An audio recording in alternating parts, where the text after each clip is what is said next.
Hello and welcome back to Engineering 201 Electrical Fundamentals. Wanted to pick up where we left off last time.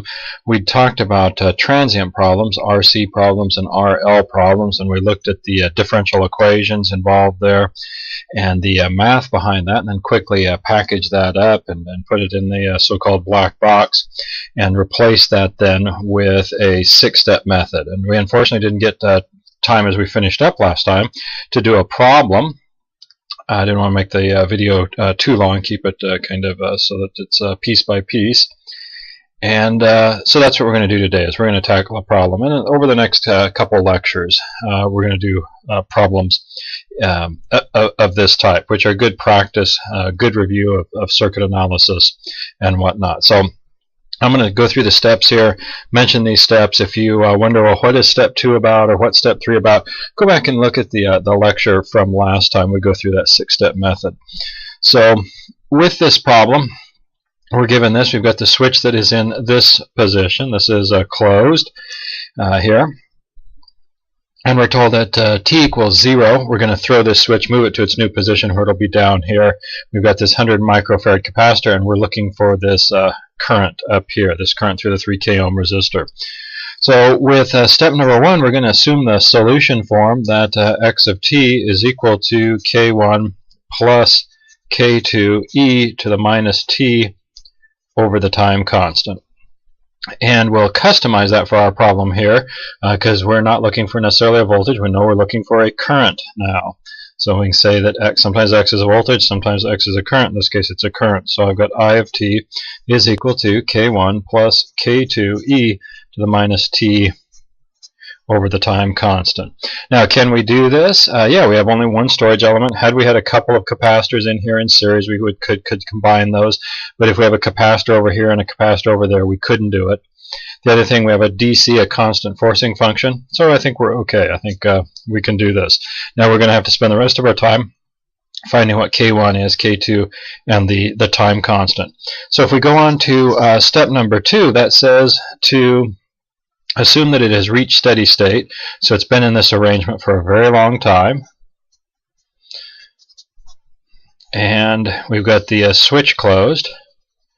We've got this resistor. We've got this other resistor. So I'll say that I have 6K ohms and 3K ohms.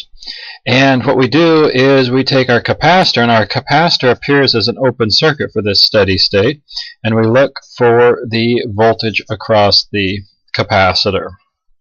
This, of course, being positive, that being negative. Well, we can get that by voltage division.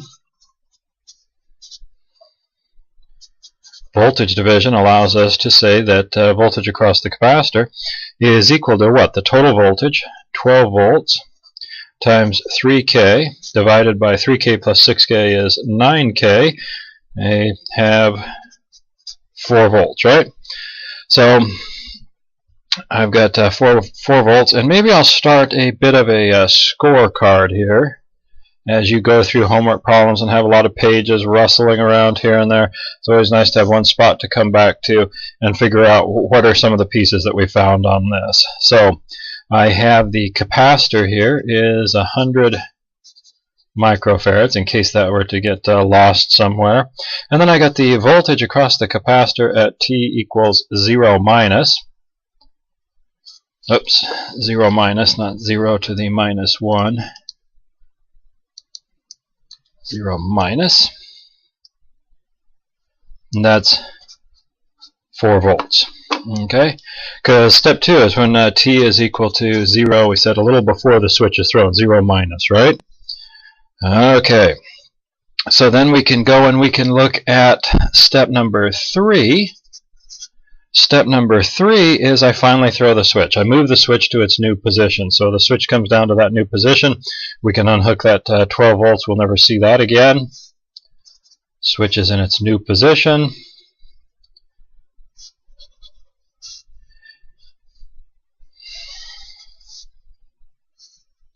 And what do I do with the capacitor?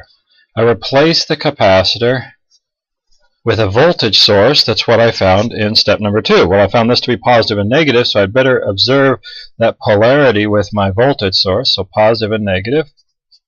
4 volts. This is still 6K. This is still 3K. And now I'm looking for, starting to really find the pieces that I want. This is going to be I at t equals 0, right? Okay. I mean, if you want to, this is the time t is equal to 0 plus, just a little bit after we've thrown that switch. So I can say I at t equals 0 is equal to what? Well, I know the voltage across here, right? Which has to be the voltage across there, so that's pretty simple. Ohm's law. V is equal to IR, so I can say this is 4 volts divided by 3 k ohms, which gives me 4/3 of a milliamp. Okay, so let me put that here on our scorecard.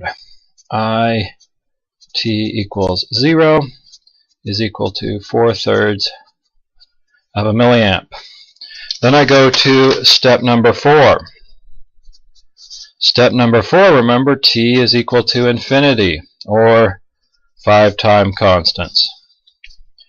So at t equals infinity, what's this thing look like?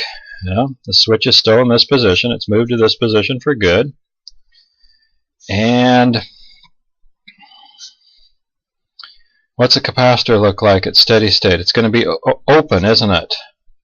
Okay, so I have something like this. Whoops, I forgot a resistor there, didn't I? 6K there, 3K there, 6K, 3K. And I ask the question now, what is this current I at t equals infinity? Okay. Well, let's see, no source. It's equal to 0, isn't it? I at t equals infinity is equal to 0,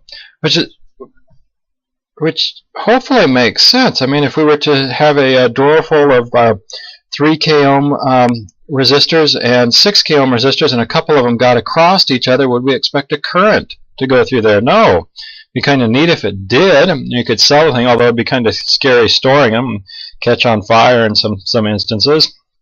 But obviously, if you have a couple capacitors get across each other, they're not going to generate a current. So this is equal to 0. Let me put it for completeness sake up here. I at t equals infinity is equal to 0. So now we go to step number 5. And step number 5 is the one where you hope you don't have any dependent sources. We don't have any dependent sources, so we can use the shortcut on that. So step number 5, what we're going to do on 5 is we're going to try and find R Thevenin, which the way we do that is we take this circuit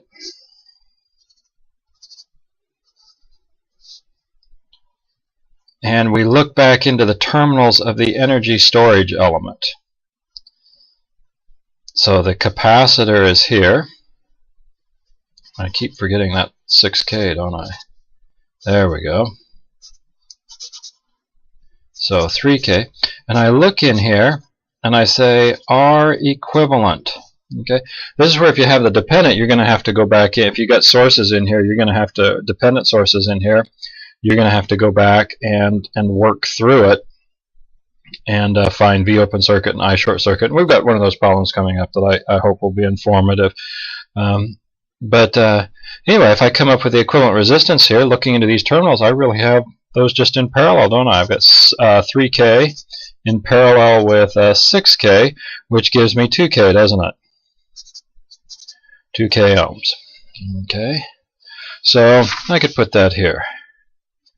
R Thevenin is equal to 2K ohms.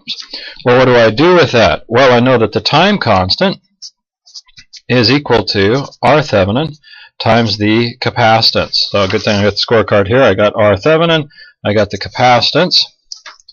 So I'm going to say that I have 2 times 10 to the 3, and I'm going to multiply that by the capacitance, which is 100 micro, what is that, 100 times 10 to the 6, which turns out to be equal to, what, 2 times 10 to the 3 times 0.1 times 10 to the, whoops, that's minus 6. So this is going to be, yeah, microfarads. Microfarads. So I could say this is 10 to the minus 3 now, because I move 1, 2, 3. So I cancel that and end up with 0.2 seconds, don't I? 0.2 seconds. That's my time constant. Okay, that's my time constant. So I put that here if I wanted to.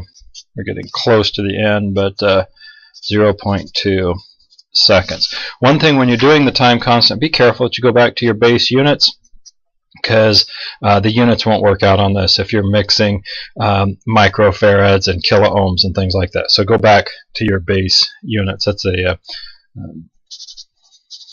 base units. Okay, big hint on that one. So then with step number 6, we can start to put this whole thing together. I know that K1 is going to be equal to I at t equals infinity, right? Which was 0. And then I know that K2 is equal to I at t equals 0 minus I at t equals infinity, right? T equals infinity. So I have that. So really I just need 4/3 milliamps. There's t equals 0, 4/3 of a milliamp. So K2 equals 4/3 of a milliamp. Okay, this of course comes from the arrangement that, didn't we say, checking my notes here, yeah, that K1 plus K2 is equal to x at t equals 0, and that K1 was equal to x at t equals infinity. That was what we had in our 6-step method. So I said K1 was equal to I at t equals infinity. We used that one. And then I rearranged this a little bit and said that K2 was equal to this thing minus K1, right? K1 being t equals infinity. So I just rearranged that. Good, so we've got K1 and we've got K2. We've got the time constant, so we can put this whole thing together, that I of t is equal to K1, 0, plus K2, 4/3, it's a milliamp, so I have to be careful of that, e to the minus t over the time constant, 0.2, that's right, the time constant. And this is milliamps. I could tidy this up a little bit, say my final answer then is equal to 4/3 e to the minus, let's see, 0.2, I flipped that up, that just gives me minus 5t, doesn't it? Minus 5t, and that'd be milliamps. So that would be our final answer there. Fairly easy problem, not a lot of circuit analysis required. We got to use some pretty easy analysis here and there and there. But a good way to start this off.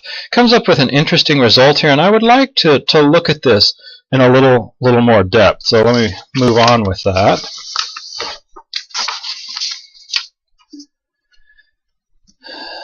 So what does this look like? So I'm going to say, I'll just go back and copy that. So I of t is equal to 4/3 e to the minus 5t, and that's milliamps. So I'm going to build myself a table. Put this in your calculator, computer algebra system, or whatnot. And I'm going to look at t in seconds, and I'm going to look at I of t in milliamps. So that's that. So if I put 0 in there, what do I come up with? I come up with 4/3 of a milliamp. And if I come up with, put in 0.2, I come up with 0.491. So I just put 0.2 in there for t. And this is interesting because this is one time constant. So if I go then to time constant, what would that be? 0.4, and I have a 0. Let's see, make sure I double check that 1.4. Yeah, okay. 0.180. If I look then at 5 time constants, which we said that should be 1, right? Okay, I get 0.009. So it looks like it's tending towards 0, doesn't it?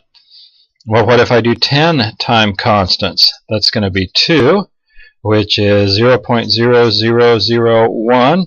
If I do 100 time constants, that's going to be 20, which is 5 times 10 to the, I think, minus 44. It's a small number. I mean, this is essentially, we call that 0, don't we? Okay. So it looks like our assumption that 5 time constants is pretty close to infinity is not too bad. If we were to look at a graph of this thing, then we have t here in seconds, and we have our function I of t, and at 0 we can say that this thing is 4/3, and it's going to take do something like that, isn't it? That's we could plot this thing, and there's a couple interesting points. If I take 36.8% of 4/3, okay, multiplying this number by 0.368, that turns out to be equal to what? 0.4907. We could just call it 1. Gets me to there, doesn't it? And then if I do that again, 36.8% of 0.491, what do I get? 0.180. That gets me to there. So we can start to see, here I have 1 time constant, 36.8%, 1 time constant. And then of that, I do that again. I take 36.8% of that, of this value here, and I get 2 time constants, and so on. So hopefully you see that relationship there. Hopefully you're convinced that 5 time constants, it's the better part of infinity, and you get some idea what's going on. Looks like the maximum current starts out at 4/3 of a milliamp and decays from there. So we probably won't do this analysis on every problem, but I think this first one, it's good to get comfortable with some of these values and what's going on. What we will do when we continue on with more problems is we'll look at coming up with this expression, whether it's an expression for current or whether it's an expression for voltage. So we'll be looking at some more involved problems, eventually wrapping up and finishing this section with a fairly involved problem that has a dependent source in it. So keep practicing these problems, keep practicing the homework problems, and I'll see you next time. Take care till then. Thank you for watching.